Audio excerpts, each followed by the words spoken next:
welcome back to another episode of Creating Magic. I'm Dani. And I'm Paula. And today... And I'm Trisha. Oh. Yeah! Trisha's here! So Trisha's going to join us. Surprise! We all just spent a crazy weekend in Dallas. Yes. Did all the things. Yep. Hung out with all the people. Saw 3 a.m. way too many times. Way too many times. Recorded silly reels at 3 a.m. Dressed up as Ghost. Yeah, that was you. We had fun. We got a lot of weird looks, but we had fun. And there was this one moment where we were dressed up as Ghost. So we were doing this in the middle of the Dallas Arboretum. Which that's awesome. Full of people on a Saturday. Mm-hmm. This little girl comes running up to me because I'm taking photos of the other two dressed as the ghost, and she's really sweet and like a little shy, you can tell. And she comes up and she's like, "Can I get a picture with them?" And I'm like, "Oh yeah, of course." So I'm like looking around for her mom. I'm like, "Where's this child's mom?" And she comes up like a few minutes later. She's like, "She saw you guys from across the way and just beeline." That's awesome. You guys are celebrities. Celebrity ghosts that will soon be kicked out. Ghost celebrities. There were also quinceañera photos being taken at the Arboretum. Cute. Yeah. I think that would be a cool spot. I looked at like the videos you guys shared and I was like, oh, this looks so nice. It looks very fall.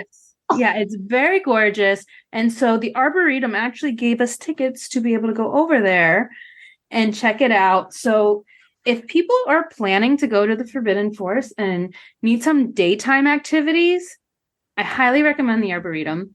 They had like the building set up, but they do like a 12 days of Christmas setup, and they have like things throughout the Arboretum for Christmas and for the holidays. So there are tons of events over there. We are there for Autumn at the Arboretum, which actually ends this weekend, the 5th. So there's still a few days to get in there, but their theme is the Great Pumpkin Charlie Brown. So they had like the Snoopy house and like displays of all the characters. I think I posted the video of us all dancing. Yes, that's super. So, it was fun. Where'd you get those sheets? I'm pretty sure that was also your idea. It totally was. You keep going on and on about us taking sheets from the hotel, and it was your idea. Yeah, they were like, "Oh, we should just go get like." They were gonna go to Walmart or something. I was like, "Just ask for some sheets here. Say you're cold." I was gonna say the Arboretum's a really nice area. Like people in Texas, like day trip to Dallas to go to the Arboretum. So we were surprised how many people were there because it had been raining all night. And then when we got there, it had rained that morning. So we're like, oh, let's push it off, see if it clears up a little before we go. And it was still packed. There were kids trick-or-treating, people in costumes everywhere. That's awesome. Is it something that's open all year? Mm-hmm. Mm-hmm. Yeah. It's essentially like a botanical gardens. It's just called So, and it's right by the I kept calling it the Arbitrarium. I was like, oh, you guys are going to the Arbitrarium on Saturday? Yeah, we went to the Arbitrarium. Awesome. It was great. We had a lot of fun. And then we actually headed up to have dinner with Trisha. Oh, nice. Yeah, it was fun. It was nice that we were able to meet up and have dinner, somewhere before we went, because we never wound up running into you guys when we actually got onto the trail. Yeah, well, we lost a wand on the trail, so we had to backtrack the whole way. Oh. So we had some good food. We failed at taking a group photo together. Yeah, we did. That means you guys were having a good time. We did. We did. It was like a nice little Mediterranean place. Mm-hmm.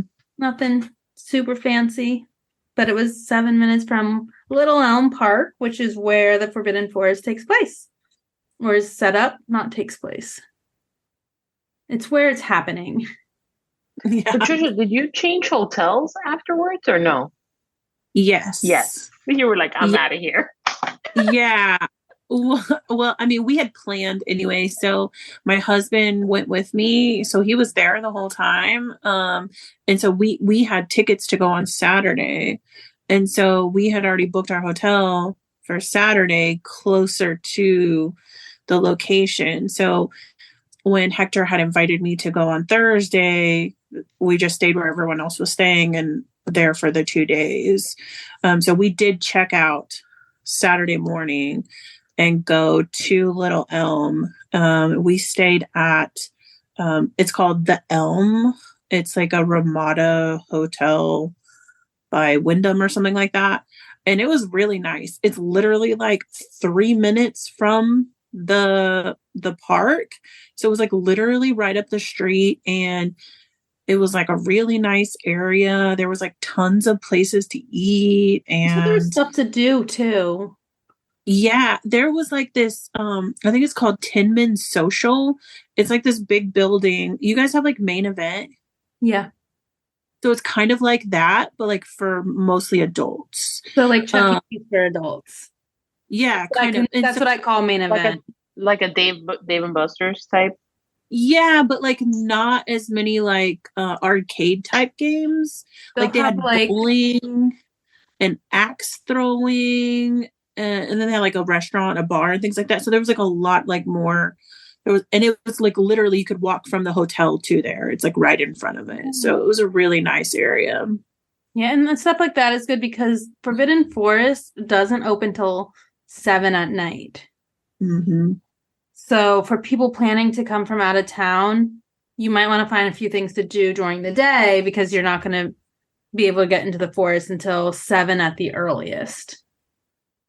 Yeah, it's like right next to where we stayed is like right next to like a big apartment complex too that's fairly new. And they have one of those, I don't know if you guys have them like in Florida, but we have a lot of them here in Texas where it's like a giant kind of like screen, like where they'll show like football games or like movies, and there's like a big green area where you can like just bring a chair and sit, or kids can play, and there's like a giant playground, and so it's like literally like right next to the hotel. So like even if you just wanted to like go out and let your kids run around, you know, for a little while, you could get out of the hotel and stay. And the hotel itself, it has like a full bar inside the hotel, so it's not like attached to it or anything like that. So if you were like with friends and wanted to have drinks, like you didn't even have to leave your hotel to do that. So of the three of us, I am the only one that has previously been to the Forbidden Forest. So why don't you guys tell us what your reactions were to the forest? Wear comfortable shoes. Yeah. But because I really liked it. Yeah. And the walk from the parking lot to the actual entrance, yes, was wow. Yeah, if you're like to walk, half the length of the park, like the walk itself. It's beautiful though. It's all lit up and pretty. But yeah, when we went on Saturday, like there were a lot of people that were even confused as like where to go. Because like there wasn't any signage and there weren't that many people out like, oh, go this way. And so there were people like walking extra trying to figure out where to go.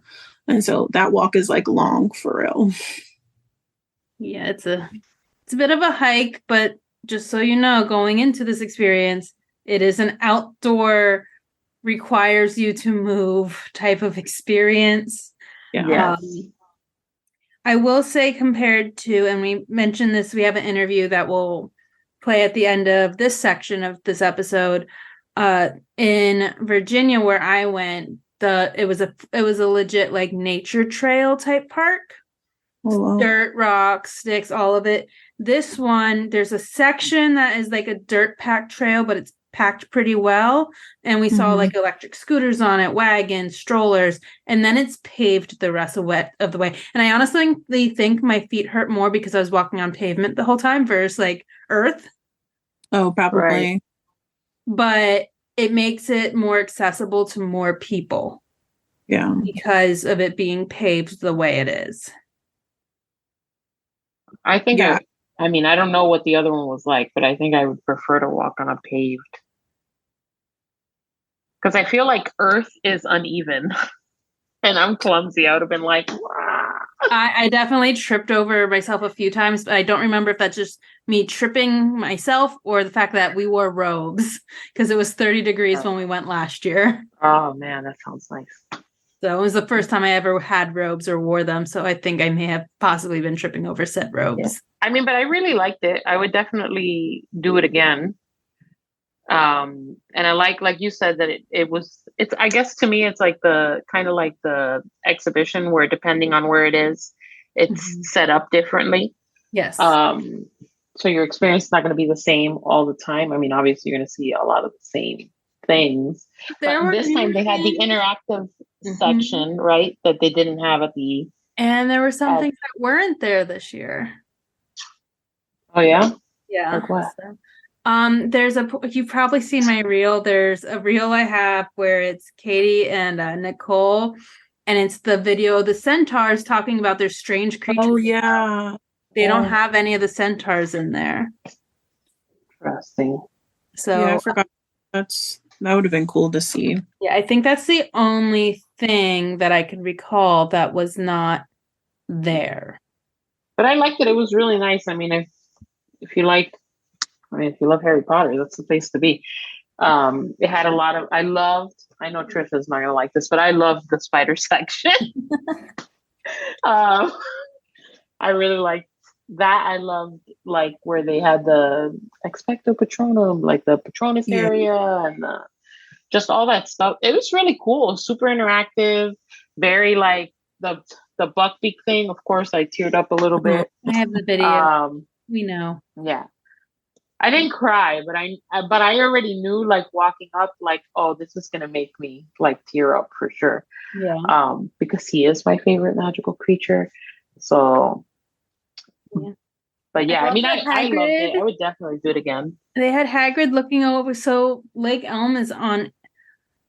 Little Elm Park is on a lake. Yes. And so the Hagrid setup.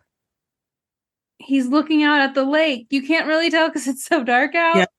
But I was like, he's looking out at the black lake. And I don't know if you caught this, Paula, because when we went, the lights weren't on that setup and they had to go back and get them turned on because we went to the media night. And it was hard to catch, but in front of him and down to the left, there's actually a boat. It's a little boat. Hanging on it. I didn't notice until I was looking at my pictures. I saw it in the pictures.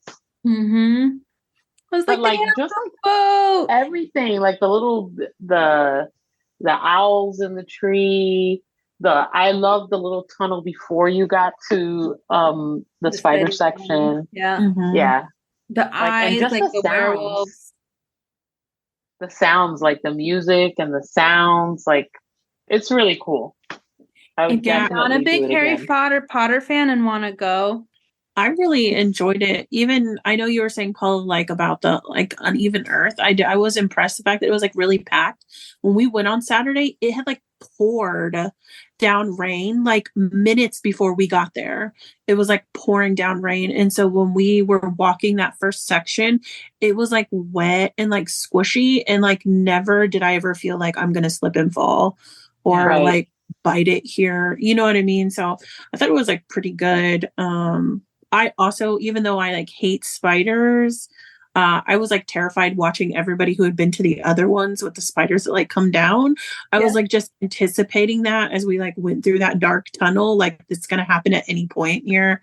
But I loved seeing like Aragog like so up close, and like the size of him was like just really impressive to see. I thought that was like one of the like more impressive areas that they had set up as a whole.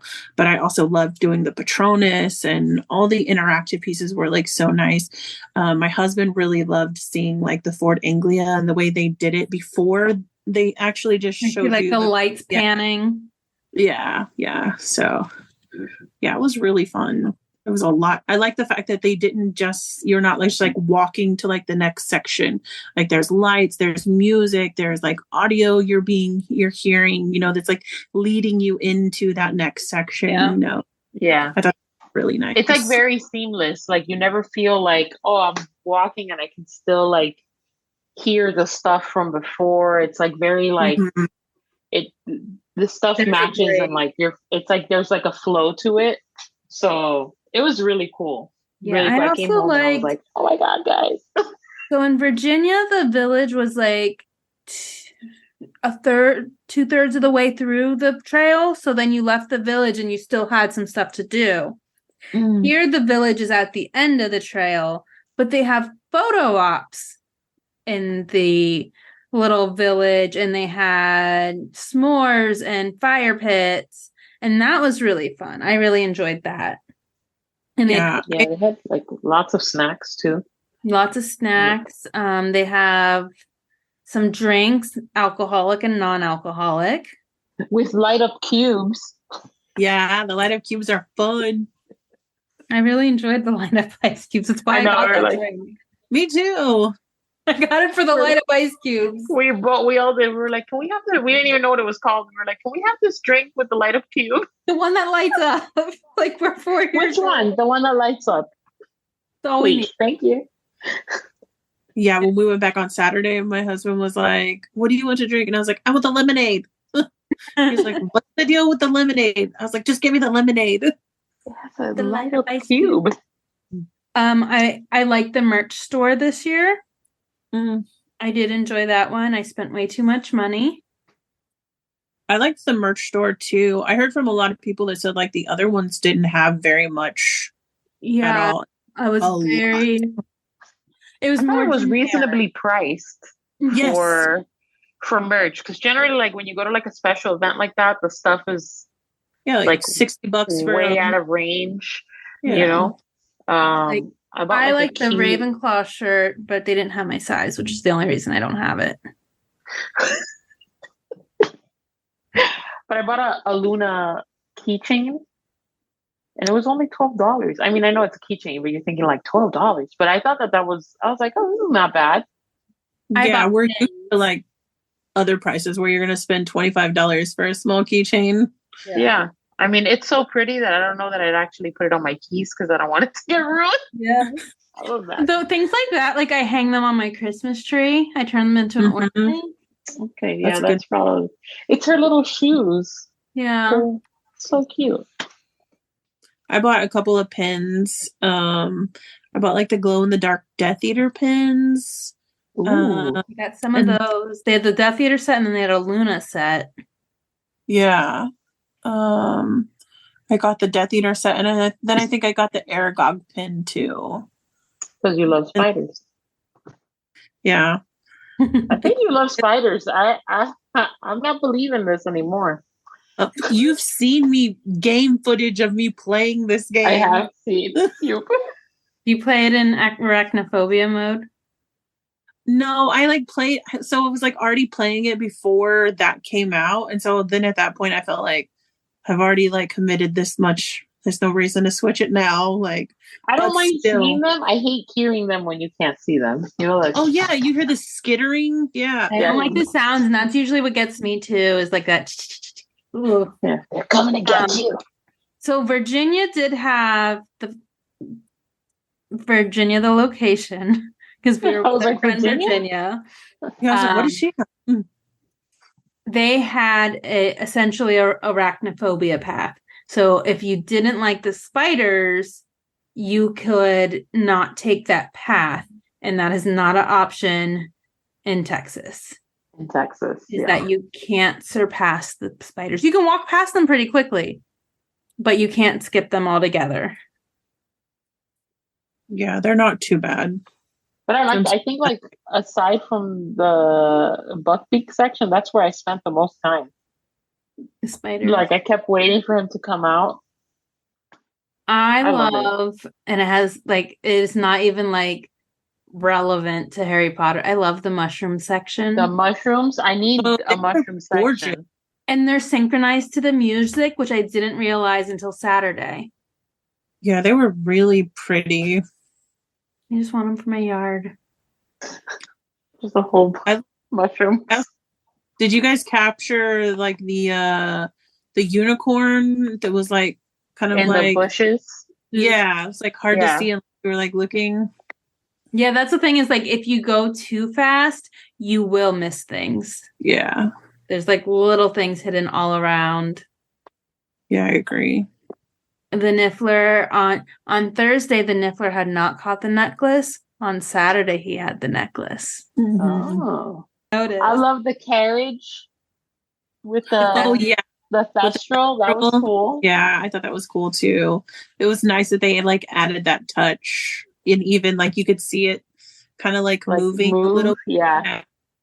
And you Yeah, hear the like- line from the movie. Yeah. And you were pretty close to it too. Like you didn't feel like you were disconnected where you couldn't get like a good photo with something because it was too far away. Yeah. Yeah. I agree. You could pet the thestral. Yeah. I did pet the thestral. At the beginning, when you went on Saturday, did they do the Lumos thing for you? Right. Yes. Yes. Yeah. I guess it's just like when we went in, I told my husband, like, they did this whole like thing. And like, I guess like where we wound up, they didn't do it. And I was like, oh, I'm really You're sad. probably like weirdly in between the group. Yeah. Yeah. With the Deluminator. Yeah.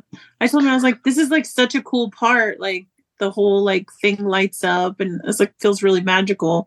And then he was like, she didn't do anything. I was like, it happened, swear. I promise I have footage.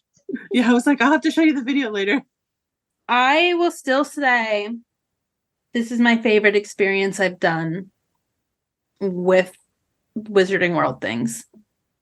Like I enjoy the exhibition, but I love the Forbidden Forest. I love the Forbidden Forest, but I still prefer the exhibition just for pictures. Because it's really hard to take pictures In a of forest yourself, at night? not of the things. At night, taking pictures of things is fine, but the things with you in it is a little bit more. It's a little more complicated. But for like pictures, I like the exhibition. I like this because it's different. You know, you're outside, so you're like with the elements, so you're kind of like in it. I don't know if that makes sense, but. I feel like there was a missed opportunity to do a boat photo op since there was a lake. But I just always want a really good boat going up to the castle photo op. That's what I want. And every place should have that photo op because we had so much fun. That's why we wanted to go to Chicago at Play. We were Magic at Play because we were like, oh, I took a picture of the boats.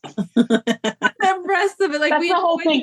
We didn't even care about anything else. We were like, where are the boats? And we want to take a picture with the boats. That's awesome. And there were like 3 or 4 boats, and we had enough people to fill them all. Yes. But that's just one of those photo ops I would like to see more of. Yeah, I could see that. I was gonna say I really loved the Forbidden Forest, but I'd have to agree with Paula. I loved the exhibition. Like I just loved it so much.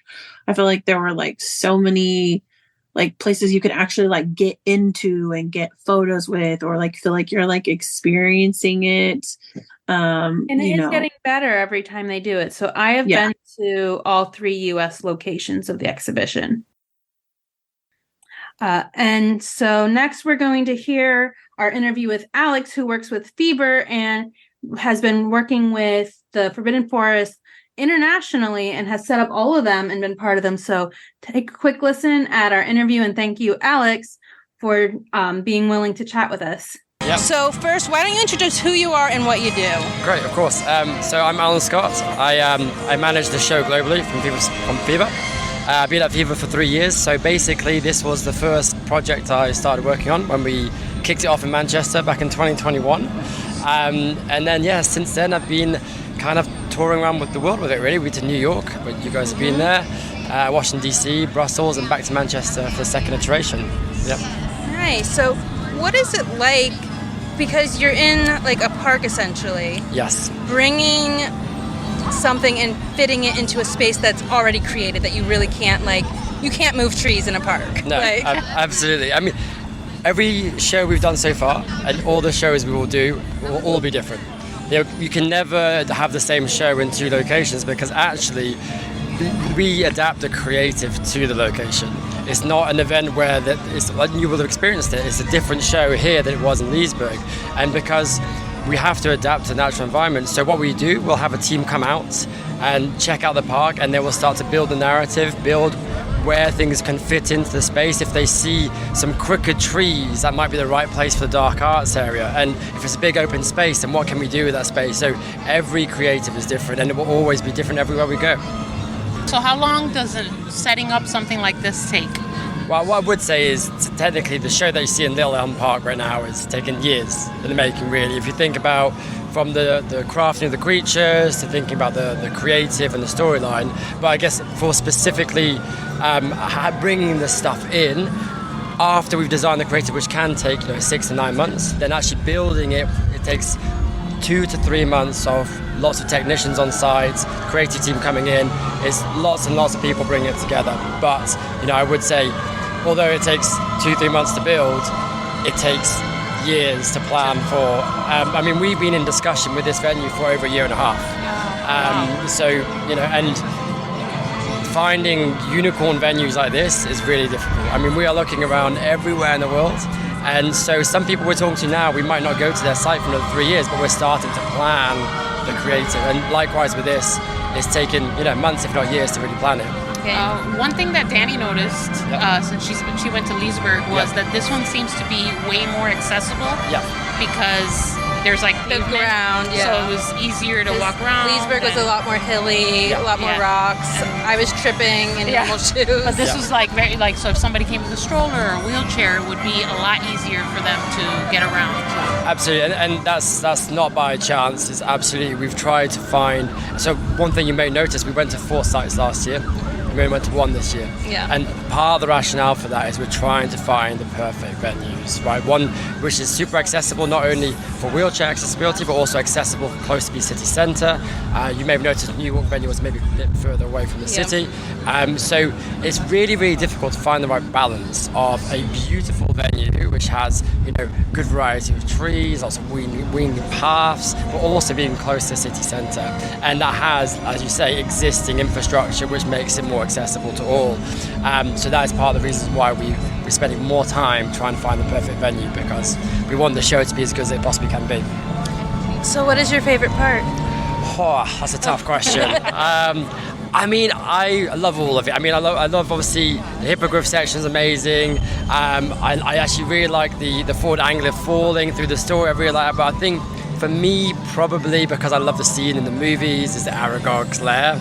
And I really like in this particular one where we go through the tunnel, we're kind of bringing down the mood a little bit. So you're like, okay, well, I'm starting to feel a bit creeped out here. And then you come out at the end and then you've got the spider section. And I really like how we've extended that section in this venue. And again, it goes back to your first question. We were able to extend it because the venue allowed it. Yeah. And so I'd say that's my favorite, Paula, what was your favorite since it's your first time? Oh, the hippogriff. Yeah. I cried. The hippogriff He's is my amazing. favorite. It's my favorite magical creature. So for me, I already knew when I was walking up, I was like, I'm gonna cry. Yeah. And I did.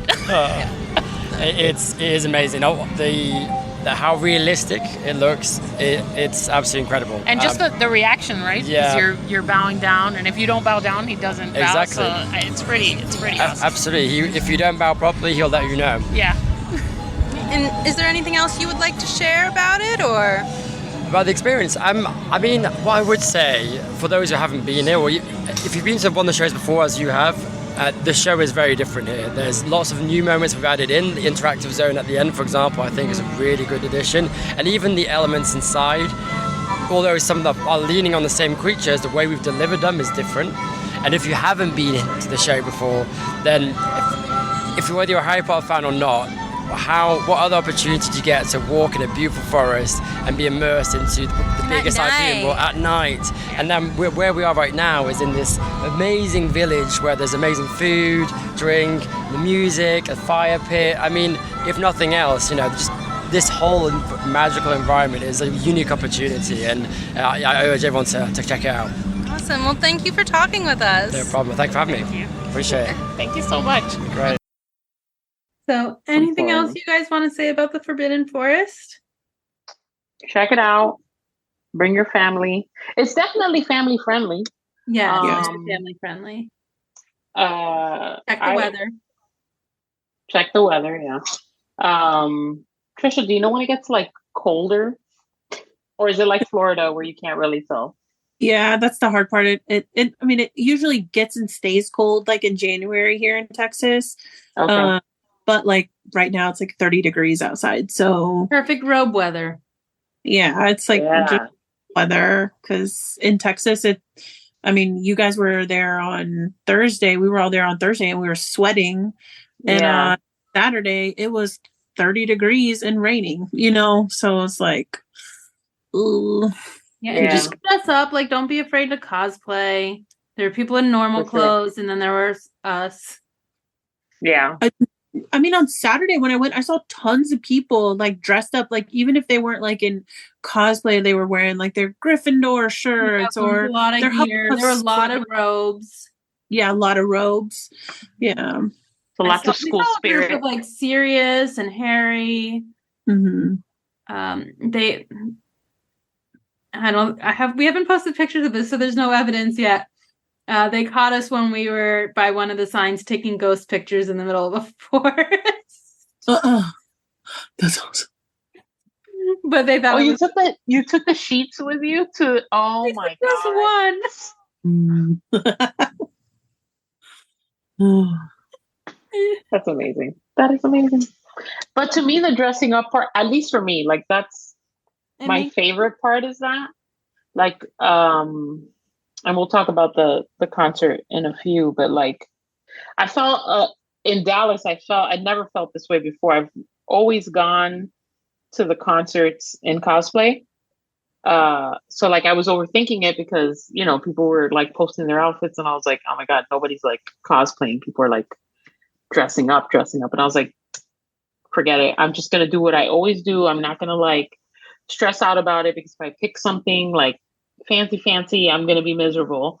So so I went with it. But when we walked in, there was people in like, we thought we had walked ball gowns. We thought we would walk to an opera. I was like, what is happening here? We walked in and I looked at them. I'm like, are we in the right? Toto, I don't think we're in Florida anymore. I think we get skewed because in Florida we have a really big and active Harry Potter club that are cosplayers, and we end up seeing them a lot at these concerts. Yeah, I was gonna say too, like when we were talking like that night, I think Trey like said it best when he was saying like there's like not a lot of things in Dallas to do. I mean, there are, but there's not, right? And that's like going to the symphony is like a fancy thing, something to get dressed up for. And so I think you guys probably just didn't know that. And most of those people are probably from the area. No one wanted to actively like respond to the movie until someone who is in this Zoom booed at the Dursleys. Yeah, because they were like, when if you see your favorite characters, they always give that same like little talk at the beginning. Interact. Have you been to one before, Trisha? No, I haven't. Oh, you have. Okay, listen. That is my favorite Harry Potter experience. Like, hands down, go see a freaking Cineconcert. It is. You will never experience the movie that way ever. The live music just changes everything. I'm like a huge supporter. I am like, go see them all. I'm dying to see them all. I've seen 3, and I've seen Order of the Phoenix twice already. Not seeing them in order is our problem, right? We're not seeing them in order. We're like just scattered everywhere.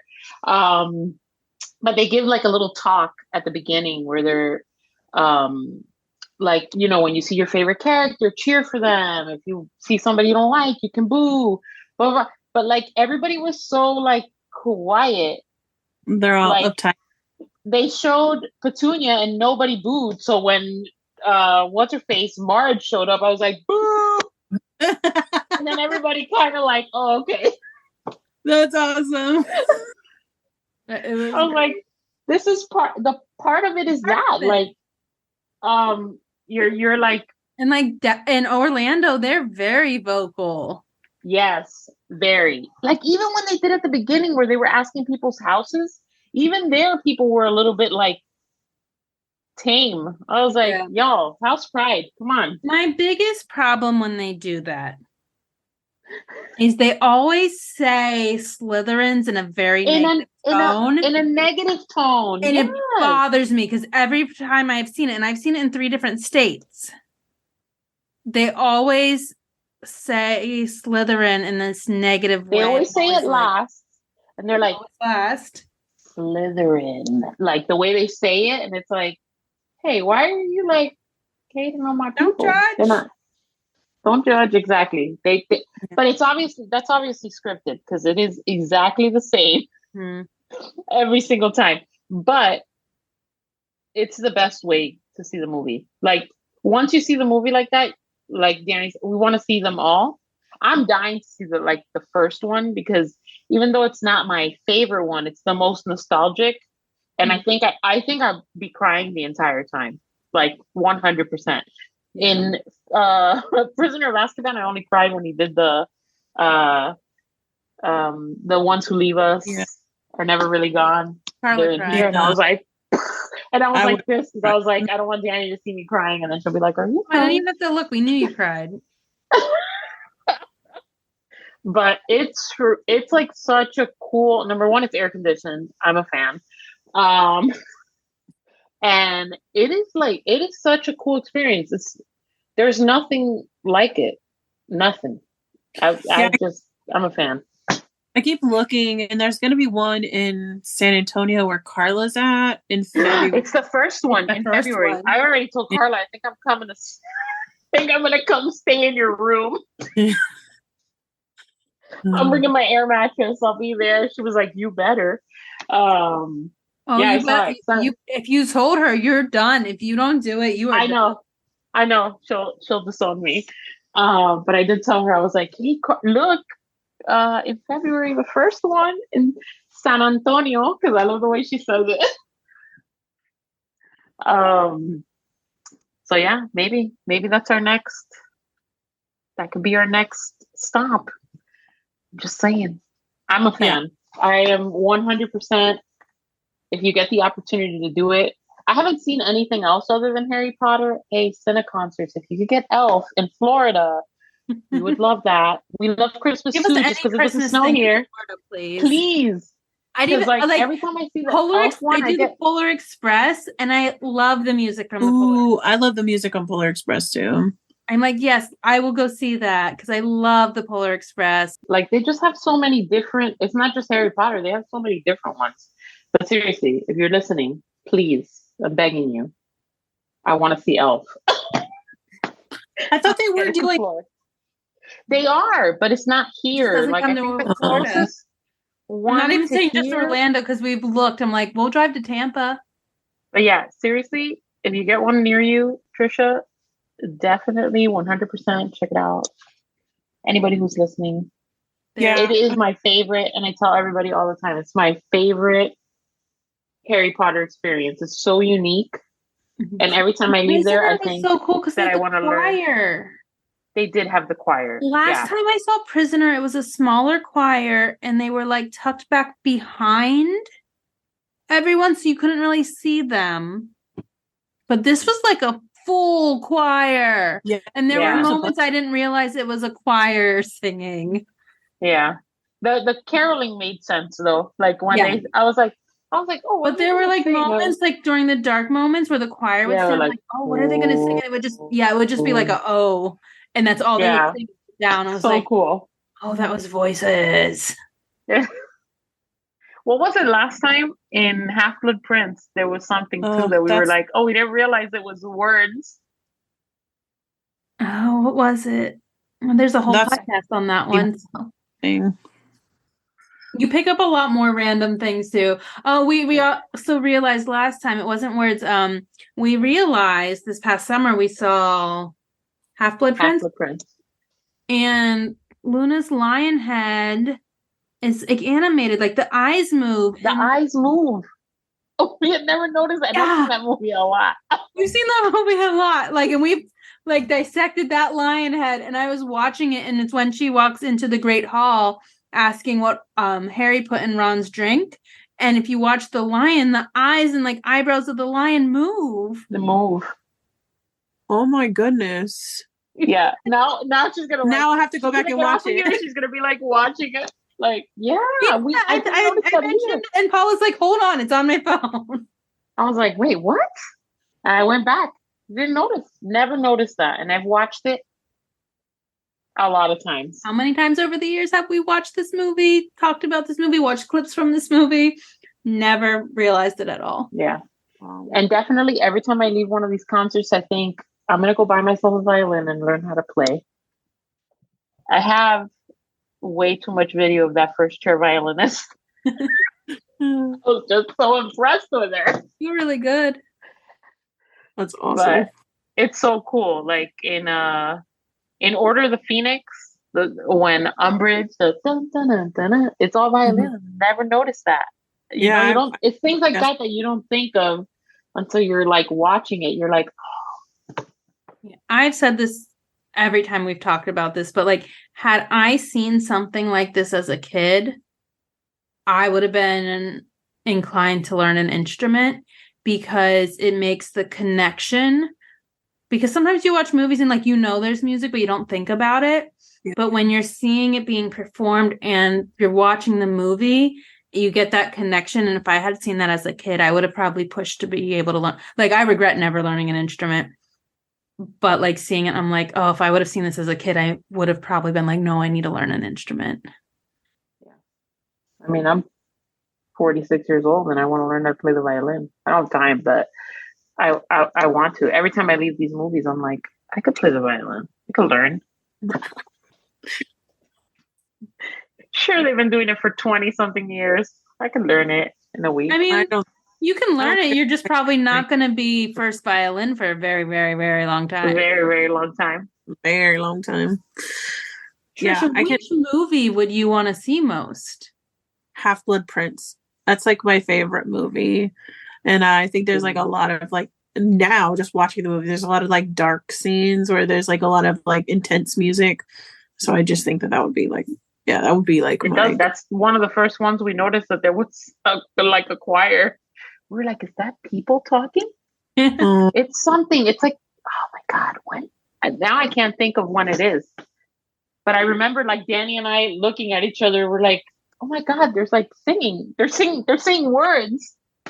It's probably when is it? Like after like Dumbledore dies and it's like, I'm not even kidding. There's something, but it's like words. Yeah. Like, it's ominous, but there's words, and we were like, oh my God.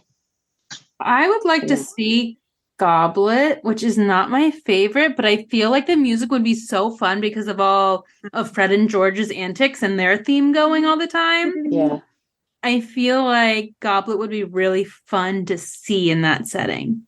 Can you imagine the Hogwarts March live? I was going to say, I would love to see be there when Paula sees it, just to watch her. I will be recording the call if we ever get movie 4. And she's going as Cedric for that concert. Oh, I would 100% go as Cedric for sure. We need to find somewhere that has Goblet because that would be amazing. Oh, it's so good. I do. Yeah, but that is, and I tell people all the time, like, if you get a chance, if you get something in your area, go see it. Not even if it's Harry Potter. I feel like, and I haven't seen anything else, but I can't imagine anything being bad. No. In that setting. I think we would all be amazing. I can't imagine it at all. I like watching the conductor, and when you're in one of the balconies, you can see the conductor screen. So the last few times we've been floor, but I saw 2 and 3 from, because my theater go-to seat is a mezzanine seat, because if I'm on the floor, I always get worried someone too tall is going to sit in front of me. And I loved watching the conductor and their screen and how it like blinks when they're conducting. It's so cool. With these also, specifically the Harry Potter movies, once it starts in a city, it will continue each year. It'll come back until it goes through the whole series. Okay. So like San Antonio's getting Sorcerer's Stone. Next year it will get Chamber. The following year, because Sorcerer is in 2024. But like it'll come back. You'll have Chamber. Yeah, Then Prisoner of COVID's the Azkaban. only thing that screwed that up a little. But in a normal life situation, it'll actually go through the whole series each year. So we will be in June. Orlando will get Deathly Hallows Part 1. Ooh. Which I'm very excited, but I'd love to see the first one. I mean, I want to see them all, but yeah, I'd eventually like to see them all. It's just like we've at least seen the last 2 in order. Yeah, exactly. Well, I saw Order, Half-Blood Prince, Prisoner of Azkaban. Yeah, I did Chamber, Prisoner, and then Order, Half-Blood Prince, Prisoner, because I moved cities in between there. So I was in Tulsa, and then I wasn't in Tulsa. I was driving to Tulsa to see it because it hadn't come to Oklahoma City yet. And then I moved states, and Florida was a movie ahead, which is how I've skipped number 4. Yeah, I saw Order in Miami and then Order here. So the following year. So, and in between there was a year of nothing because of COVID. Yeah. So right now, just to name a few of the places getting them, this weekend we have Seattle and London. Come on. Let's go to London. I mean, I don't think we can get to London for this weekend. That's a little... we YOLO turnarounds, but that one's a bit much. Erie, Pennsylvania is getting Sorcerers. Stockholm, Sweden, another Sweden. Come on. Michigan, Rotterdam, which I love. I do love Rotterdam. I need to tell Michelle. Davenport, Iowa, Omaha, Nebraska. All of the information's on their website. So go take a look. And that's just the November shows. All those are taking place in November. So just go to the website. You can look by which movie it is. You can look by your city, what's close to you. You can just look at the map and see and scroll in and just figure out see if you're willing to drive. Yeah. Or fly to another state. Did we do any other fun things this weekend or go to any places that we should be shouting out? We had that restaurant we went to in Virginia. That place was delicious. Laurel. Yeah. It was very good. Yeah. Those noodles were good. We feasted. We did feast. We went to this really cool pizza place. It's like right outside of downtown Dallas, like in kind of like a little suburb. So it was like a 20-minute drive, but it like wasn't that far. It like everything in there was like Star Wars themed. It was like really cool. How did I miss this? Girl, you did not share that with us. We're upset with you now. It's because you guys were all at the concert when we went. I want Star Wars pizza. Me too. Now we have to go back. It was really cool. Dang, missed that. You can also, if you're in Dallas, there's like tons of tours. Like they have those like hop on, hop off bus tours. One day we went and ate lunch at like they call it the Dallas Farmers Market, but it's really just kind of like a bunch of like the Dallas Farmers Market is amazing. I have gone there just for lunch. Yeah, that's what we did. We went for lunch. Aaron and I bought so much stuff. That was like really good. There's also Dallas like the zoo is good. I love the Dallas Zoo Aquarium Pyramid. Trisha, would you like to tell people where to find you? On Instagram, I am the Texas Potterhead. Is that because you live in Texas? Yes. When I created my Instagram name, I was not very creative. It was like, this works. Okay. And Paula, where can we find you? You can find me at Unconceivable. You can find me on TikTok, Threads, Twitch. Where else can you find me? Even Facebook, actually. All the things. And yes, on all the things. Threads. You can also find me on Creating Magic podcast on Instagram. Right. I'm the co-host along with Dani. You are the co-host. And we're getting ready to plan for next year. So we have some Yes. fun stuff hopefully planned because we haven't done it yet. So I'm speaking in the future. We have some fun stuff planned. And then I want to thank Forbidden Forest and Fever for inviting us out. Dallas Arboretum for setting up us up with some tickets, and for Cineconcerts for inviting us to the Harry Potter in concert. You can find all their information on harrypotterinconcert.com for Cineconcerts. Harry Potter Forbidden Forest for the Forest, Dallas Arboretum for the Arboretum. All of them have websites, Instagram accounts. We have post tagged with all of them there. So check them out, and thank you once again for inviting us for all this fun stuff in Dallas. And then you can find me at Mandrakes and Mischief and Creating Magic Podcast. And until next time, keep creating. Now, if you two don't mind, I'm going to bed before either of you come up with another clever idea to get us killed, or worse, expelled.